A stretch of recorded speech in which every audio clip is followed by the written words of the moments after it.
आइए समझते हैं कि 3 मई को हुए नीट परीक्षा के पेपर लीक की पूरी भौगोलिक और डिजिटल यात्रा आखिर शुरू कहाँ से हुई। इस एक्सप्लेनर में हम सिर्फ ऊपर ऊपर की बातें नहीं करेंगे, बिल्कुल नहीं। हम सीधे तथ्यों और सबूतों की तह तक जाएंगे। नासिक की एक प्रिंटिंग प्रेस से लेकर राजस्थान के मास्टरमाइंड्स तक, और फिर व्हाट्सएप के जरिए सीधा केरला के एक पीजी हॉस्टल तक। ये पूरा मामला ना किसी थ्रिलर फिल्म की कहानी से कम नहीं लगता। तो चलिए इस लंबी और उलझी हुई ट्रेल को डीकोड करते हैं। अब ये जो 22 लाख का नंबर है, ये कोई मामूली आंकड़ा नहीं है। ये उन 22 लाख ईमानदार छात्रों के सालों की मेहनत और उनके सपनों को दिखाता है। जरा सोचिए, इतने बड़े लेवल पर जब कोई एग्जाम होता है तो दाव कितने ऊंचे होते हैं। बच्चे सालों तक दिन रात एक कर देते हैं। ये 22 लाख का आंकड़ा हमें बताता है कि जब सिस्टम में कहीं भी चूक होती है तो उसका असर कितना बड़ा होता है। लाखों बच्चों का भविष्य एक ही दिन पर टिका था, और यही बात आगे की कहानी को और भी ज्यादा सीरियस बना देती है।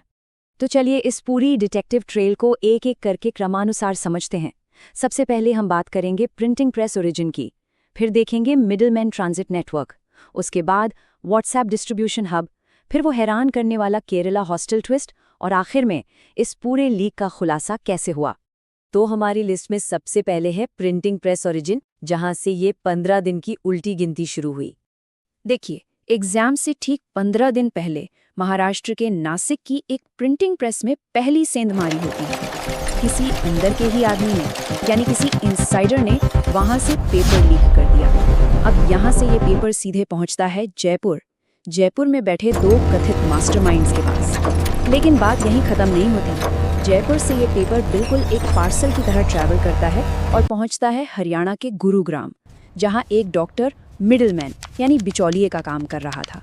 मतलब एक हाई सिक्योरिटी प्रिंटिंग प्रेस से पेपर निकलता है और अलग अलग राज्यों की बॉर्डर पार करते हुए गलत हाथों में पहुंच जाता है।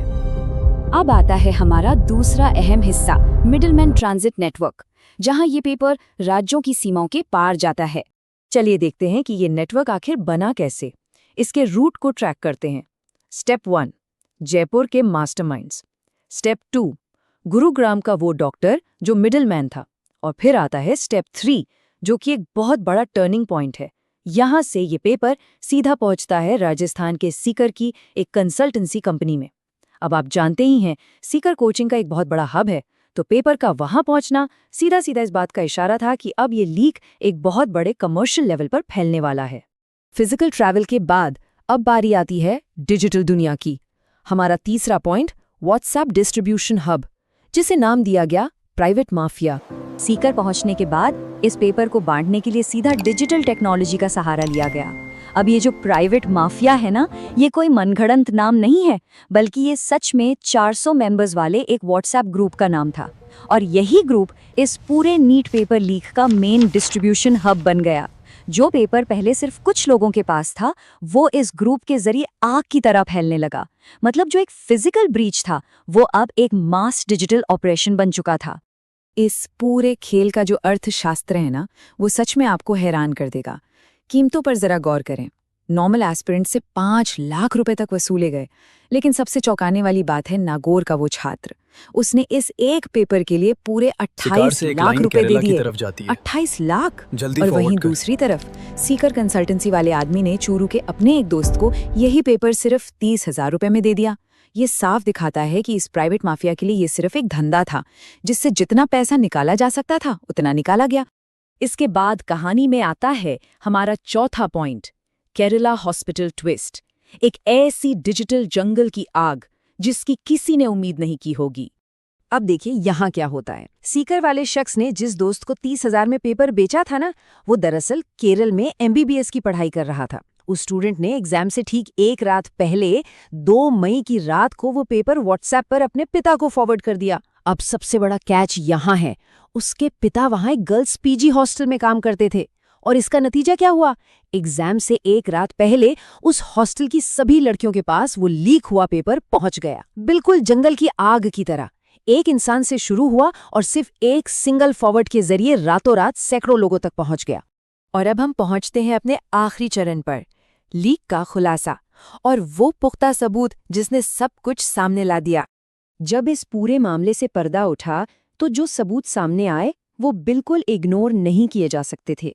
अगले दिन जब एक कोचिंग टीचर ने उस लीक हुए पेपर को वेरीफाई किया तो सच्चाई वाकई डराने वाली थी। 90 बायोलॉजी और 45 केमिस्ट्री के सवाल ओरिजिनल एग्जाम पेपर से हूबहू मैच कर गए। और ये कोई नॉर्मल मैच नहीं था। सोर्स के मुताबिक पंक्चुएशन मतलब कॉमास और फुल स्टॉप तक बिल्कुल सेम थे। ये एक ऐसा सॉलिड सबूत था जिसे किसी भी कीमत पर झुटलाया नहीं जा सकता था। लेकिन सिस्टम को एक्शन में लाना इतना आसान भी नहीं था। जरा इस पूरे प्रोसेस को समझें। शुरुआत में तो कंप्लेंट को सीरियसली लिया ही नहीं गया। सबसे पहले मामला गया उद्योग नगर पुलिस स्टेशन, जहां इसे सिर्फ एक अफवाह बताकर खारिज कर दिया गया। पर लोग रुके नहीं, सीधे NTA यानी नेशनल टेस्टिंग एजेंसी को ईमेल किया गया।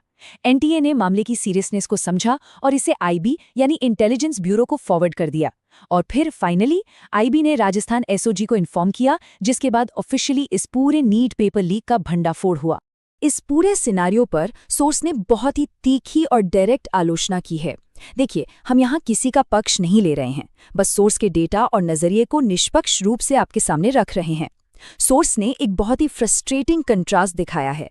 एक तरफ वो 22 लाख स्टूडेंट्स हैं जिन्होंने सालों तक अपना खून पसीना एक किया, और दूसरी तरफ वो लोग जिन्होंने सिर्फ एक व्हाट्सएप फॉरवर्ड खरीदकर सफलता पाने की कोशिश की। इसी गहरी निराशा में सोर्स ने NTA को नेशनल तमाशा एजेंसी तक कह डाला और सवाल उठाया कि क्या ईमानदारी से की गई मेहनत की कोई कीमत नहीं बची। तो क्रूशल पॉइंट ये है कि ये सिर्फ एक एग्जाम के लीक होने की बात नहीं है, ये हमारे सिस्टम की डिजिटल सिक्योरिटी और उसके भरोसे पर एक बहुत बड़ा सवाल है। जरा सोचिए, मेडिकल प्रोफेशन जहां लोगों की जान बचाई जाती है, क्या उसकी नींव इतनी कमजोर हो सकती है? अगर सिर्फ एक सिंगल डिजिटल फॉरवर्ड सालों की मेहनत और तैयारी को इस तरह दरकिनार कर सकता है, तो ये सिस्टम देश के भावी डॉक्टरों का भविष्य आखिर कैसे सुरक्षित करेगा? ये एक ऐसा सवाल है जिसका जवाब पूरे सिस्टम को खोजना ही होगा।